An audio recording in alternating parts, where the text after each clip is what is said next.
Imagínate que tienes que leer una sentencia. Imagínate que esa sentencia es un documento de 100, 150, 200 páginas. E imagínate además que está redactada en español, pero de una forma tan críptica o tan anticuada, o ambas, que es imposible entenderla a primera lectura. ¿Te gustaría hacerlo? Por supuesto que no. Afortunadamente, hay muchas personas, incluso dentro del Poder Judicial de la Federación, que se esfuerzan día con día en ciudadanizar las sentencias. ¿Te gustaría saber un poco más de qué va este tema? Entonces, quédate a escuchar Secreto Profesional. Bienvenidos a Secreto Profesional, el podcast de divulgación jurídica sin complicaciones, donde los abogados comparten su conocimiento y sus experiencias hablando claro, sin poses y con el lenguaje más sencillo posible. Con ustedes, Gibran Miguel. Hola, ¿cómo estás? Yo soy Gibran Miguel, anfitrión de Secreto Profesional, el podcast de derecho y divulgación jurídica sin complicaciones. Encuéntrame en Twitter como Gibran Miguel y sígueme para conocer un poco más de mi labor como abogado de empresas y formador de abogados. Este podcast llega a ti gracias al patrocinio de Ancod Abogados, una firma especializada en litigio administrativo, comercial y amparo, a quien puedes consultar en su página www.ancod.mx. Y el episodio llega a ti también por la necesidad de dar a conocer los esfuerzos que muchas personas al interior del Poder Judicial de la Federación están haciendo por ciudadanizar las sentencias, es decir, por acercar el contenido de un fallo judicial a quien realmente le interesa, hacer que las sentencias sean entendibles no solo por, para y entre los abogados, sino para el público en general. Para ello, te tengo a un invitado de máximo lujo. Es un hombre muy activo y muy comprometido con la divulgación jurídica y que además siempre está dispuesto a concedernos un poco de tiempo para compartir su visión y sus conocimientos. Con ustedes, el magistrado Carlos Alfredo Soto Morales. Él es integrante del 8º Tribunal Colegiado de Circuito del Centro Auxiliar de la Primera Región y es un auténtico académico consumado. Cuenta con publicaciones jurídicas en revistas y libros especializados y es creador del portal reflexionesjurídicas.com. Además, es una figura de mucho peso en redes sociales, especialmente en Twitter, donde tengo la fortuna de seguirlo muy de cerca. Magistrado, bienvenido a Secreto Profesional. Muchas gracias, Gibran, por esta invitación. Es un gusto acompañarte en este espacio de difusión. No, hombre, al contrario, el gusto y el honor es todo mío, magistrado. Además, estamos en presencia de un auténtico rockstar del derecho, que tienes una amplísima presencia, sobre todo en Twitter. Sí, fíjate que eso de ser un rockstar en Twitter, por ahí vi alguna vez un meme que ser famoso en Twitter es como ser el abanderado en la primaria, ¿no? Es algo que lo presumes mucho, pero no te sirve absolutamente de nada. Pero bueno, ahí estamos en redes. Siempre se me ha hecho que es interesante compartir algunas opiniones y puntos de vista con todo lo bueno y con todo lo malo que trae estar en las redes sociales, ¿no? Totalmente, magistrado. Magistrado, cuéntanos por qué en algún momento de tu vida decidiste dedicarte a lo que te dedicas. Fíjate que yo creo que habrá sido por ahí de la secundaria, donde a lo mejor nació el primer momento en el que quise acercarme a la carrera de Derecho. ¿Por qué fue? Mi papá en ese entonces, si mal no recuerdo, él era juez de distrito en materia administrativa en la Ciudad de México. Entonces yo toda mi vida pues estuve acostumbrado a oír pláticas de derecho. Mi mamá también estudió derecho. Yo creo que todos mis tíos y todos mis primos son abogados, el 80% por lo menos de la familia de mi papá. Entonces como que era algo natural escuchar de derecho en todo el tiempo, ¿no? Yo recuerdo es una ocasión en donde estaba leyendo una constitución pequeñita que tenía mi papá en la sala o en el comedor. Y como que esos primeros artículos, los primeros 29 artículos de los derechos de los ciudadanos, como que siempre llaman la atención, ¿no? Yo creo que ahí fue más o menos cuando empecé a vislumbrar que yo quería ser abogado. A lo mejor en la secundaria o en la prepa, fue en la secundaria, a lo mejor me desvió un poquito porque me empecé a meter mucho en cuestiones de computación, al grado que me inscribí en una carrera técnica de cosas de computación. No recuerdo ahorita bien cómo era el nombre, porque era una escuela y toda la cosa, iba a tomar clases. Y no, y a fin de cuentas, ya cuando uno llega al área en tercero de derecho, en tercero de prepa, perdón, que tiene que uno escoger el área que va a estudiar uno, ¿no? Entonces todavía me estaba debatiendo si entre irme a la cuestión de la informática, pero pues a fin de cuentas creo que pesó más la tradición familiar y que era lo que yo más conocía. Y pues de ahí a la abogacía, en tercero de prepa y en la universidad, a partir del segundo semestre de universidad, estando, ya tendría yo 19 años, se dio la oportunidad de entrar como meritorio en un juzgado de distrito en Naucalpan, en el Estado de México. Pues de ahí para el Real ya van 26 o 27 años que estoy en el Poder Judicial, ¿no? De funcionario judicial. Es una carrera muy exitosa porque ha seguido ya todos los peldaños de la carrera judicial ahora que usted se encuentra como magistrado en este momento. No Sí, porque a cualquiera. fin de cuentas, este es el último peldaño de la carrera judicial y así lo señala expresamente la ley orgánica, ¿no? Evidentemente está el cargo de ministro de la Suprema Corte de Justicia, que no forma parte de la carrera judicial, tomando en consideración que es designación de órganos políticos, ¿no? El presidente de la República y el Senado, pero digamos que en donde uno puede aspirar por méritos propios y por conocimientos es hasta magistrado de circuito. Pues afortunadamente, después de algunos desvelos que implica esta carrera, pues se ha logrado. Perfecto, magistrado. Y a ver, ahorita que tocas el tema de las carreras de computación y las carreras técnicas que tienen que ver con informática, ¿qué te parece si entramos a tema? La ciudadanización de las sentencias. ¿A qué se debe este fenómeno? ¿Por qué es importante?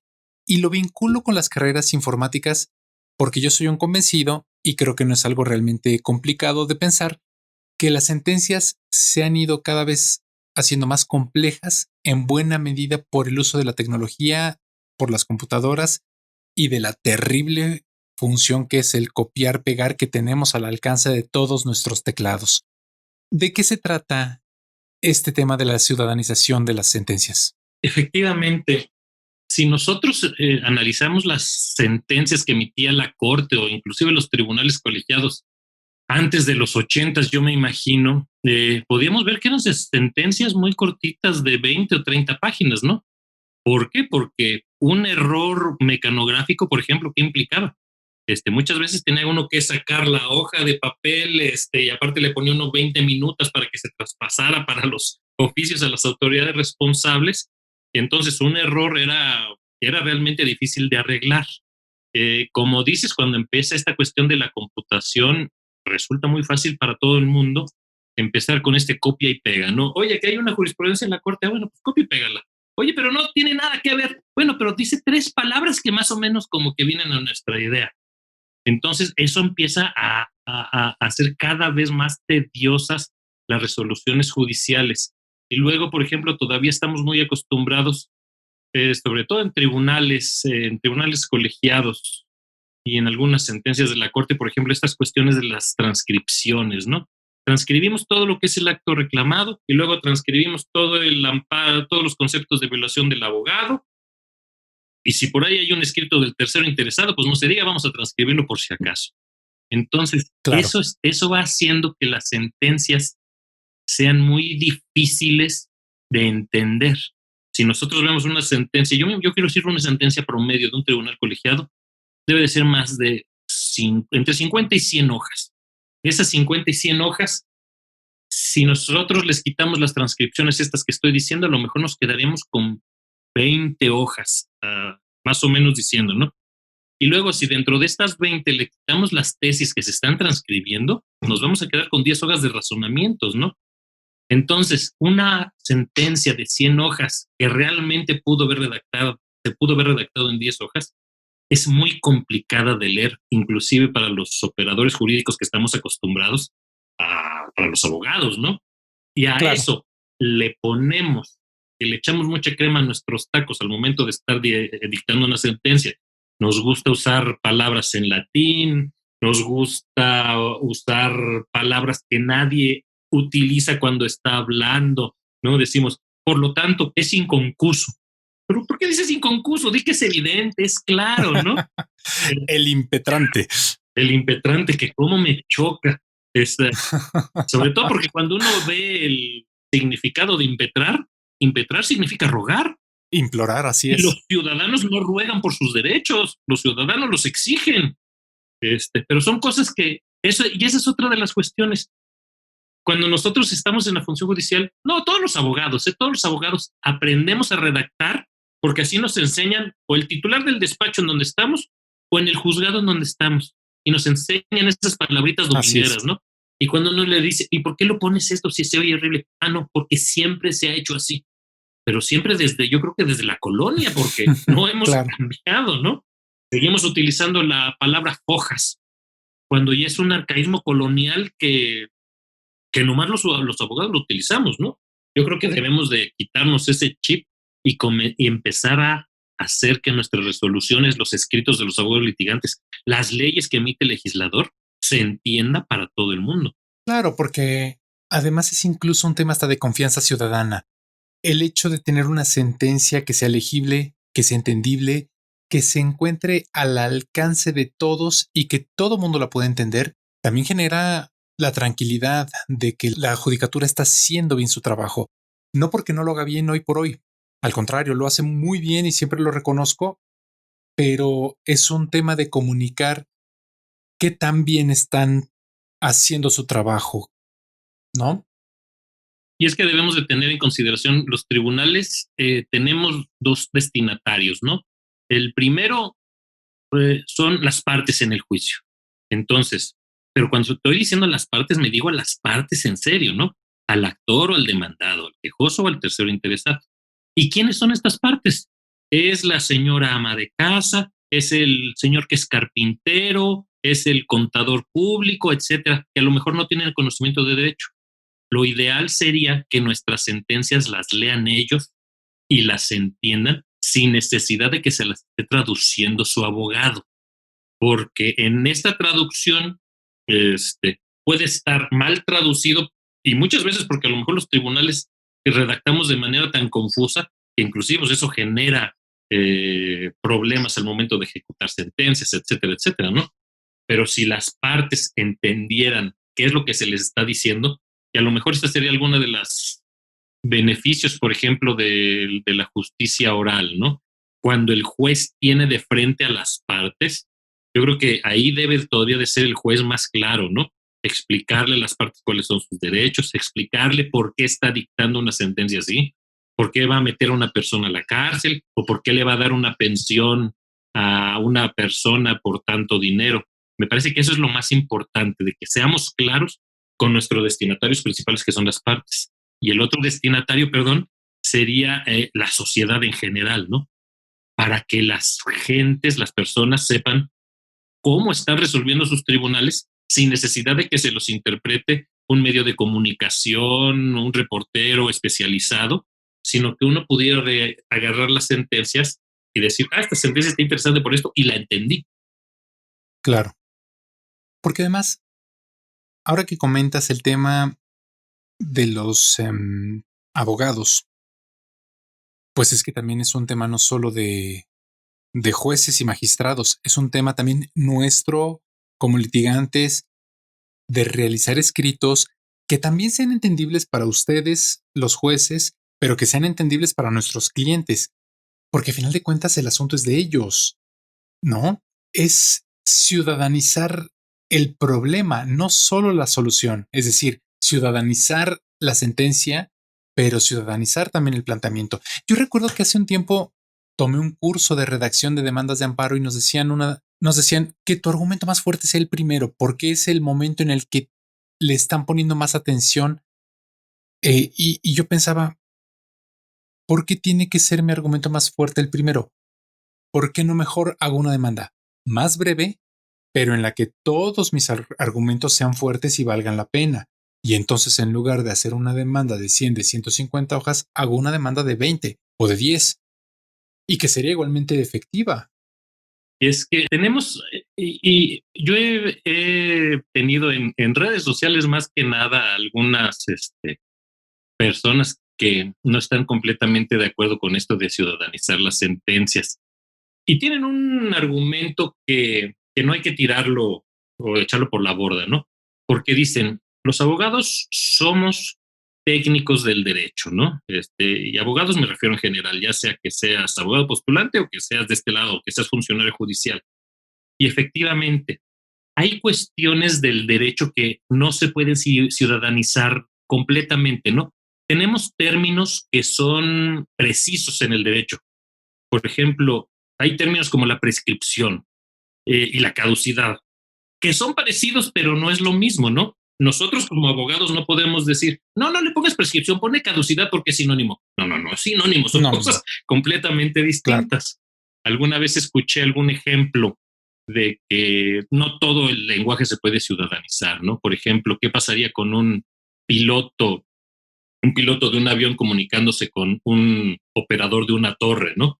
El piloto tiene que decir, ¿sabes qué? Vamos volando a tantos nudos, estamos a una altura de tantos metros y estamos a una distancia de tanto. Tiene que ser preciso para que el operador entienda. Porque si el piloto del avión le dice, vamos volando muy rápido, muy alto y ya mero llegamos, pues entonces el operador de la torre no va a saber ni qué le está diciendo. Sí, ahí, ¿no? Te voy. Entonces, no, o sea, hay cuestiones que no podemos evitar. Yo creo, pero hay otros, por ejemplo, en materia civil y en materia penal, por ejemplo, me parece que es más fácil ciudadanizar el lenguaje que, por ejemplo, en materia administrativa, en materia fiscal, ¿no? Donde pues a veces es imposible redactar una demanda sin términos que son hasta difíciles para nosotros como abogados. Sí, incluso recientemente ya en el Semanario Judicial de la Federación empezaron a publicarse jurisprudencias con un lenguaje y un formato, con una estructura completamente diversa a la que estamos acostumbrados. Y cuando yo las vi en principio pensé, nos están haciendo más fácil la chamba a nosotros los abogados litigantes. Pero luego también pensé, una jurisprudencia que primero refiere los hechos problemáticos, luego en un apartado establece la solución y luego ya en otro apartado el argumento, no nos está hablando a nosotros nada más, le está hablando también a la ciudadanía. Y esto me parece fabuloso porque, pues sí, hay términos que no se pueden sustituir, pero en general el uso del abogañol, como ya muchos abogados le estamos comenzando a decir, creo que sí se está contaminando más de la cuenta. O sea, el español se está contaminando más de la cuenta con expresiones, como tú bien dices, arcaicas o que vienen de repetir vicios de redacción que provienen del mal uso de modelos o de machotes, ¿no? El notifíquese y personalmente. Bueno, son expresiones que no tienen lógica gramatical, pero que vienen de la repetición del machotario, como alguna vez escuché que usabas esa palabra. Y el español se va deformando y se va perdiendo y se va contaminando. Y es a lo que te digo, es estas cuestiones de ¿por qué redactamos así? Porque siempre se ha redactado así desde que se entró al juzgado y nadie, o al despacho, ¿no?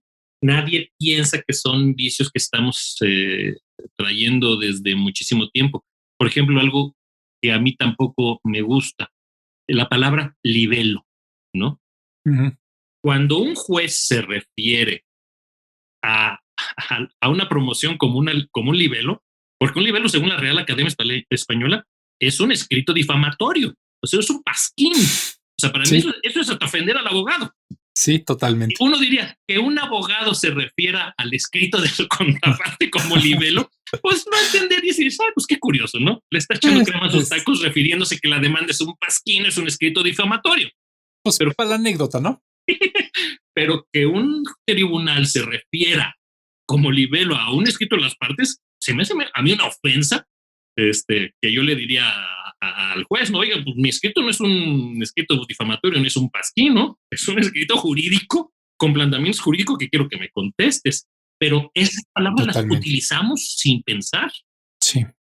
Ahora, a ver, ¿qué pasa, por ejemplo, con las sentencias de fácil lectura?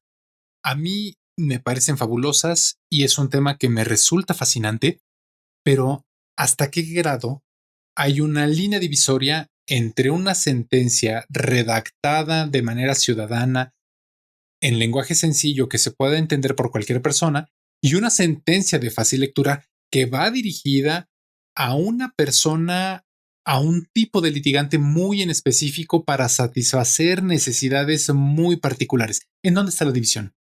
Yo creo que estas cuestiones de estas sentencias de formato de lectura fácil son, digamos, serían excepcionales dentro de una rama general que tendría que ser la cuestión de las sentencias ciudadanas, ¿no? O sea, la sentencia ciudadana sería como la base de todo lo que debemos de buscar, ¿no? Que la mayoría de las personas entiendan qué es lo que buscamos.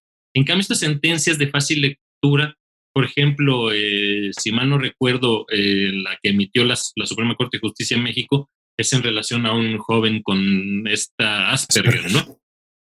Donde dices, bueno, pues entonces, tomando en consideración los atributos, en este caso del litigante, del juicio, se requiere de redactarlo de una manera que sea comprensible para él. Por ahí yo recuerdo que hay inclusive hay una sentencia, no recuerdo si es de la Sala Superior del Tribunal Federal de Justicia Administrativa, que inclusive dice, este tipo de lenguajes también se debe tomar en consideración si, por ejemplo, si son personas de los pueblos indígenas, ¿no? De los pueblos originarios. En una sentencia que se dictó, por ejemplo, en la Sala Regional de México del Tribunal Electoral del Poder Judicial Federal, se emite una sentencia, digamos, tradicional de 200 hojas porque era un asunto muy complejo, pero se redacta una especie de resumen de la sentencia, pero que es parte de la sentencia y que luego se dice, y bueno, y para que sea de mayor comprensión para la comunidad originaria, porque era un pueblo, era una comunidad originaria la parte actora en ese juicio, se dice, y aparte se pide a la Comisión de Lenguas Indígenas que la traduzca en el lenguaje de la parte actora, ¿no? Para que la comprenda. O sea, este extracto que hizo la propia sala regional se ordena que se haga. Entonces me parece que estas serían solamente casos excepcionales y me parece que lo que debe de hacer el tribunal es ubicar estos casos, porque tampoco se puede hacer en todos los asuntos, ¿no? Sino solamente en casos excepcionales, hacerlas y hacerlas bien. Y en todos los demás asuntos hay que hacer las sentencias de manera que les pueda comprender cualquier persona, ¿no? Cualquier persona, por lo menos que sepa leer y que tenga algún grado de comprensión de lectura normal, término medio, ¿no? Me contabas que has encontrado en redes sociales de detractores de esta idea de la ciudadanización de las sentencias. ¿Realmente corremos un riesgo actual y real de debilitar la argumentación de una sentencia o de debilitar la argumentación de una demanda si tratamos de hacerlo con lenguaje sencillo y ciudadano, de manera comprensible para todos? O sea, ¿es un riesgo real? Yo la verdad no puedo comprender de qué manera un escrito, una demanda redactada de manera técnica sea argumentativamente mejor que un escrito o una demanda argumentada de manera simple, ¿no? Porque a fin de cuentas, si uno empieza a redactar demasiado técnico o de una manera demasiado compleja, corre el riesgo que su interlocutor no lo entienda, ¿no? Claro. Entonces, ese es el problema. Yo recuerdo en alguna ocasión donde estaba yo en el tribunal, era todavía secretario, y se emitió por el tribunal una sentencia y a mí me tocó, se emitió por el tribunal, se emitió la sentencia y a mí me tocó revisar el cumplimiento de esa sentencia. Yo leía la sentencia de mi propio tribunal y no la entendía. Entonces decía, Si yo no la entiendo, tampoco la entiende el litigante que está diciendo que la sentencia dice otra cosa que según yo no decía, y la sala decía otra cosa que según yo no decía la sentencia. El problema es que estaba redactada la sentencia de una manera tan compleja que decía uno, voy a tener que acudir, ahora sí que como dicen, al intérprete directo, que fue el secretario proyectista, y le dije, oye, ¿y aquí qué quisiste decir? Pero platícamelo, no me lo digas a ti como me lo dijiste en la sentencia. Ah, que esto y que esto y que esto. Y ya cuando lo ves con muchos, dices, pues parece que sí, ¿no? Este es el espíritu de la sentencia. Pero si la sentencia se hubiera redactado de una manera, tienes que hacer A con peras y con manzanas, B y C, no hubiera habido ningún problema en ese cumplimiento. Entonces digo, para mí presenta más problemas y más peligros una sentencia o un escrito redactado de manera confusa y con términos muy técnicos que una escrito o una sentencia redactada de manera clara. Que además es justamente lo que decía en algún momento, si mal no recuerdo, Einstein, ¿no? Si no puedes explicar algo en términos sencillos es porque realmente no lo has comprendido. Magistrado, ahora que ya está vigente la obligación de los tribunales de todo el país de hacer públicas sus sentencias, creo que este tema va a cobrar mucha más relevancia. Yo creo que ahorita más, sobre todo porque cuando tú sabes que que nadie te está viendo, como que eso se genera una especie una especie de impunidad mental, ¿no? Puedo hacer lo que se me dé la gana porque nadie está revisándome, ¿no? Pero al momento en que tú sabes que en cualquier momento cualquier persona puede inclusive de manera aleatoria revisar cómo estás redactando, entonces te va a obligar, uno, a pulir tus razonamientos jurídicos, dos, evitar afirmaciones dogmáticas, ¿no? Son cuestiones que necesariamente van a impactar. Siempre los cambios en este país, y generalmente en todos los lugares, se hacen de una manera piramidal, ¿no? Siempre comienzan los cambios, por ejemplo, de las sentencias de arriba hacia abajo, ¿no? Comienza en la Suprema Corte de Justicia y comienza en la Sala Superior del Tribunal Electoral del Poder Judicial. Y después va permeando a tribunales colegiados, a juzgados, etcétera. Cuando yo creo que los cambios importantes deberían de ser al revés. Deberían de empezar de juzgados y luego ir subiendo a tribunales, a salas, a colegiados y finalmente que sean aceptados. Porque así yo creo que es más fácil, ¿no? Y esto a su vez va impactando en todos los otros usuarios, ¿no? Va a impactar en los abogados postulantes, va a impactar inclusive hasta en los peritos, ¿no? Porque si nosotros luego vemos los peritajes, que se supone que son para ayudar al juez a comprender una cuestión técnica, hay peritajes que son incomprensibles. Alguien tendría que enseñarle a los peritos que pueden ser brillantes en su materia, pero ¿sabes qué? Explícaselo, ahora sí, con peras y con manzanas al juez, para que después no vaya a decir, pues como a este perito no le entendí, le voy a dar valor al otro perito que me lo explicó más facilito, ¿no?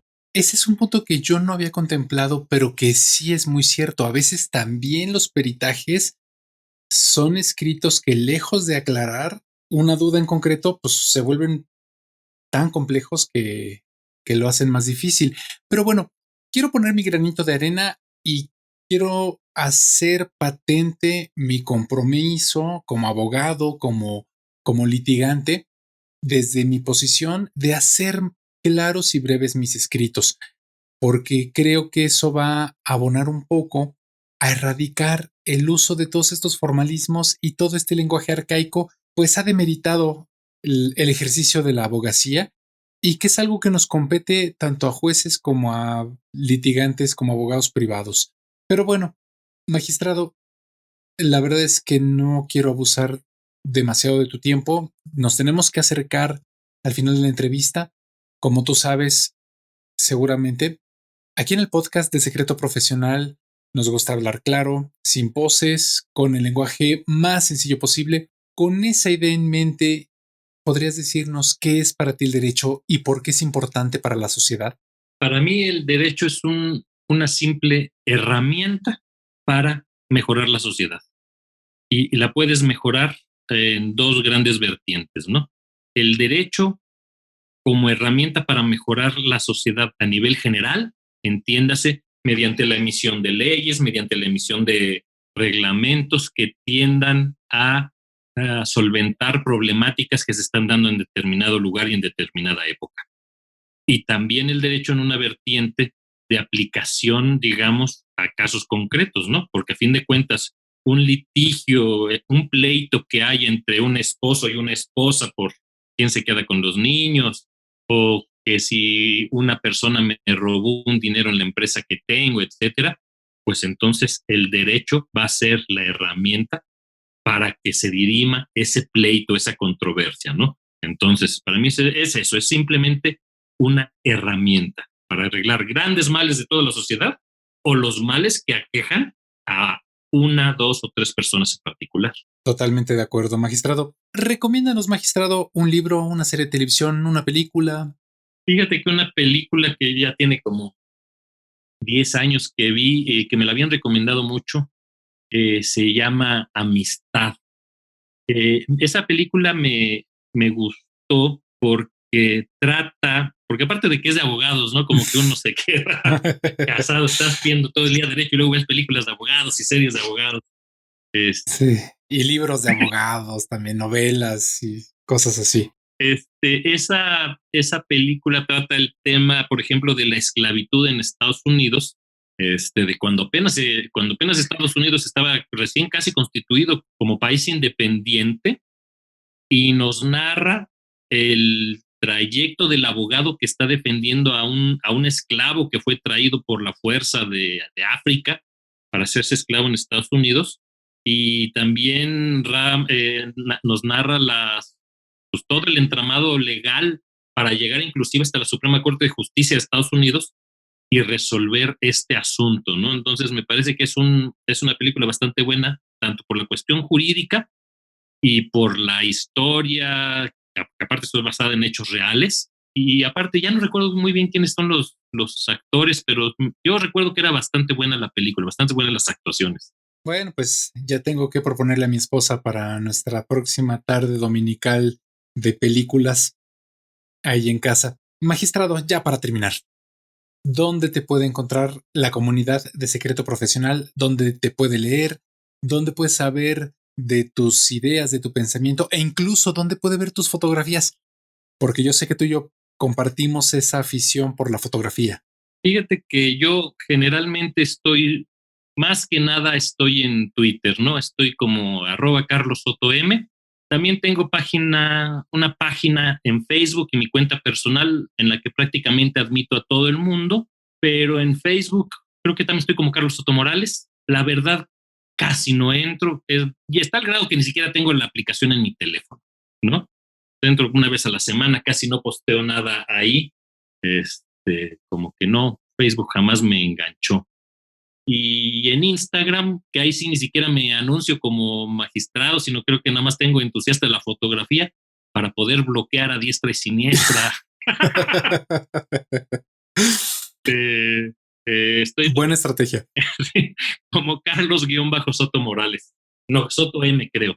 Pues, magistrado, muchísimas gracias por tu tiempo, por tu conocimiento, por tu visión del derecho y por esta labor tan grande que haces y que has hecho por ciudadanizar las sentencias y por acercar el Poder Judicial de la Federación al ciudadano de a pie. De verdad, te lo agradezco muchísimo. Muchas gracias a ti, Gibran, y éxito con este podcast, que siga por muchos años más con este éxito.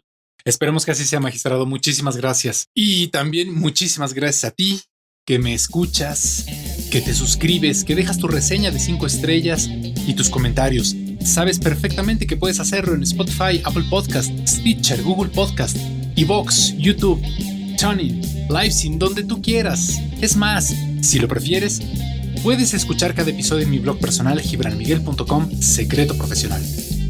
Como sabes, este podcast ha llegado a ti gracias al patrocinio de Ancod Abogados, una firma especializada en litigio administrativo, comercial y amparo, a quien puedes consultar en su página www.ancod.mx.